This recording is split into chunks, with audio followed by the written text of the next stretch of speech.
A Picnic with Bert by William Van Horn.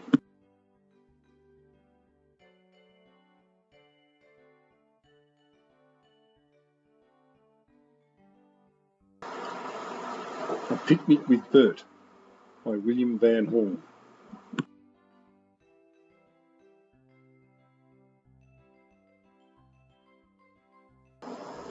Contents: The Spooky Buzz, 4. A Picnic with Bert, 19. Up, Up and Away, 34.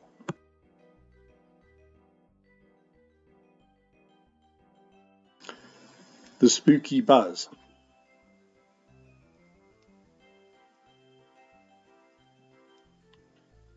Every spring, Charlie the dinosaur and his older brother Fred did their spring cleaning.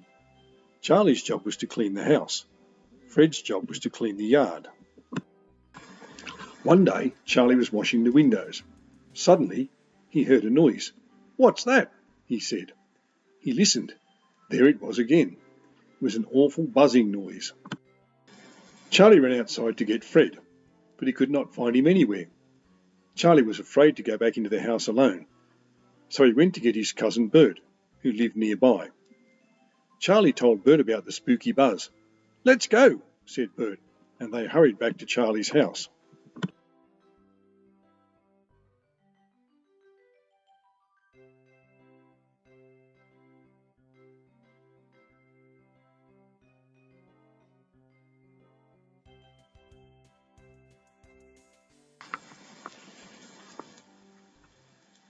There was Fred, standing in the yard. "Where were you just now?" said Charlie. "I needed you. I heard a strange noise in the house." "Really?" said Fred. "What kind of noise?" "An awful buzzing noise," said Charlie. "It was spooky and it scared me." Fred opened the door slowly. "I don't hear any noise," he said. "Do you, Bert?" "Nope," said Bert. "I don't hear anything." Fred laughed. "You must have been daydreaming, Charlie."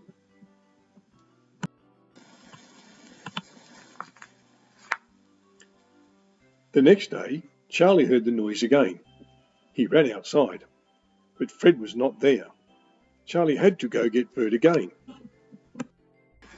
When they returned, they ran smack into Fred.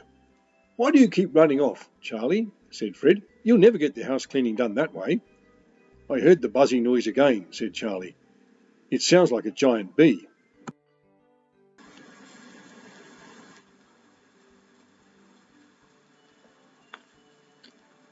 Fred and Bert stood still and listened. They didn't hear a thing. "I think you've got a giant bee in your brain, Charlie," Fred laughed. Charlie did not think it was funny. When he heard the noise on the third day, Charlie was ready. "I'm not dreaming," he said. "This time I'll find out what that buzzing is all by myself."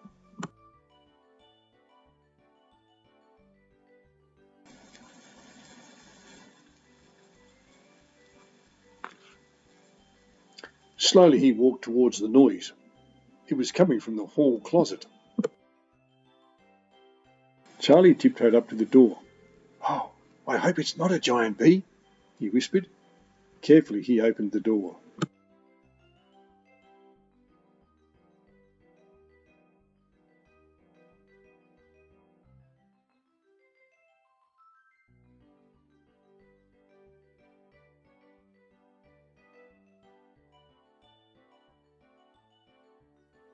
"Some bee," said Charlie. He poked Fred with the broom. Fred sat up and rubbed his eyes. "How did you find me?" he asked. "I heard you snoring," said Charlie. "You were the spooky buzzing noise." "Me? Snoring?" Fred laughed. "Don't be silly, Charlie. I never snore." But from then on, when Charlie heard a buzzing noise, he knew there was nothing spooky about it.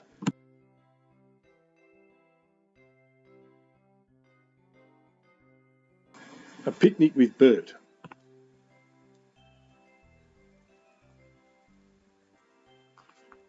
One warm summer day, Fred and Charlie packed a picnic basket and went to get their cousin Bert. "We know a great place for a picnic," said Fred. "Come with us." "We'll swim," said Charlie. "We'll hike," said Fred. "What about eat?" said Bert. "Will we eat?" "Of course we'll eat," said Fred. That's what picnics are all about.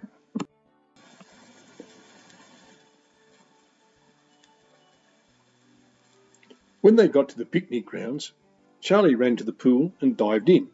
Fred dived in after him, but Bert just stood there and looked at the water.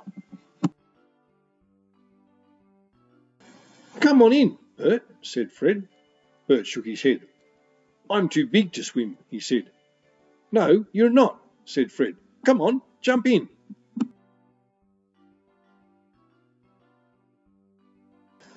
Bert got ready and got set, and in he went.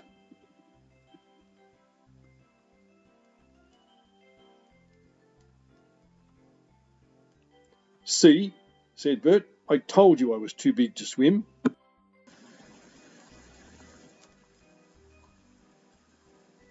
"Never mind," said Charlie. "We can still go for a hike." Fred led the way to Lookout Hill, but Bert looked up at the hill and said, "I'm too big to climb." "No, you're not," said Fred. "Anybody can climb. Come on, it's easy."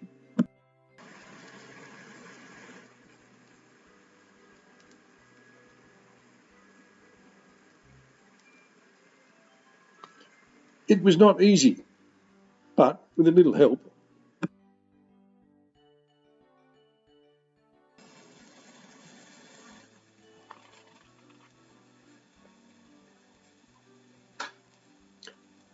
Bert made it all the way to the top. "Now what?" said Bert.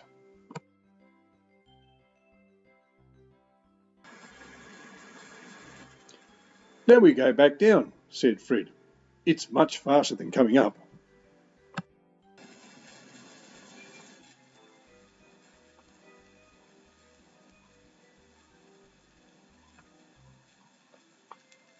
This time Fred was right. Bert slipped and slid,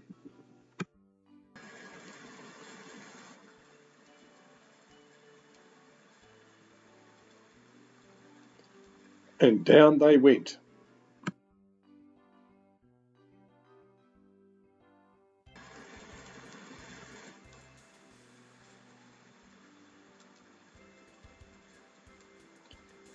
"Where are we?" said Charlie. "I don't know," said Fred. "I think we're lost." Bert laughed. "Maybe you guys are lost, but I'm not." "What do you mean?" said Charlie. "I'm too big to get lost," said Bert.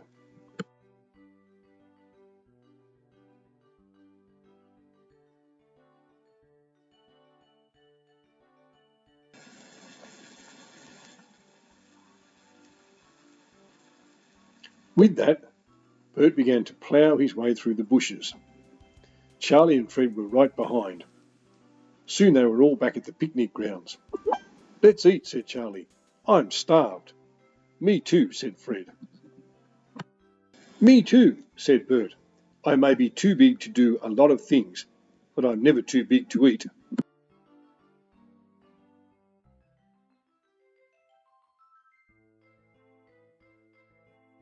Up, up and away.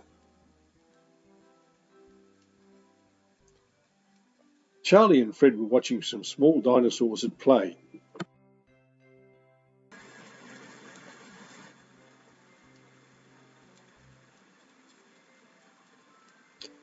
"Isn't it wonderful," said Charlie, "the way they can jump so high and go so far?"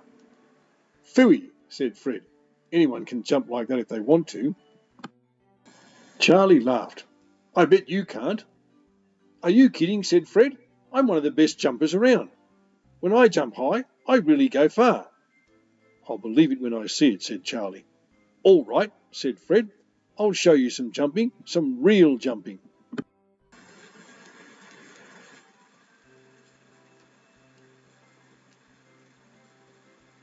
Fred bent down. He waved his arms back and forth, and up he went.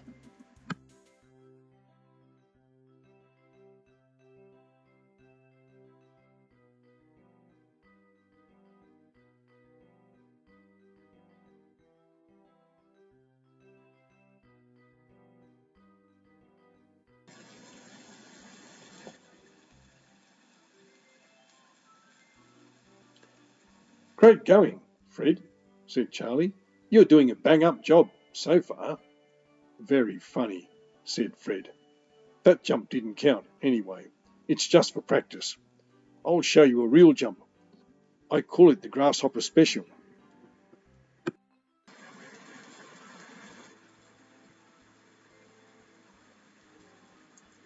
Fred picked out a small bush. He took a running start. Up he went. And splash!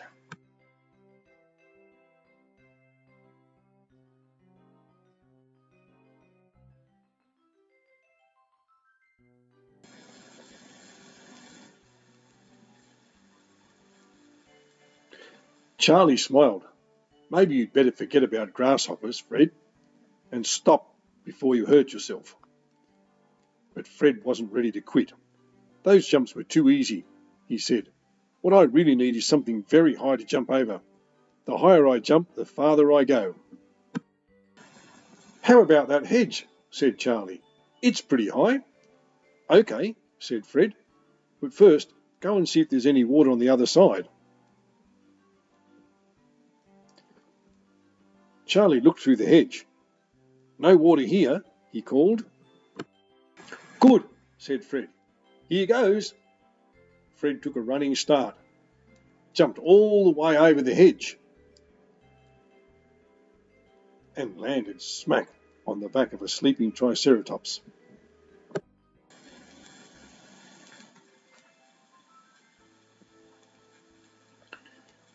The big dinosaur was so scared he began to run. Whoa! Cried Fred. Stop!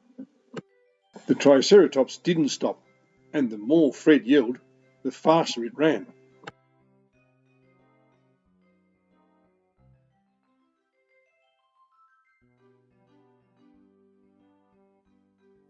Many hours later, Fred came back. Charlie was waiting. Well, Fred, he said, you certainly went far. And now there's just one more jump you have to do today. What kind of jump is that? Said Fred.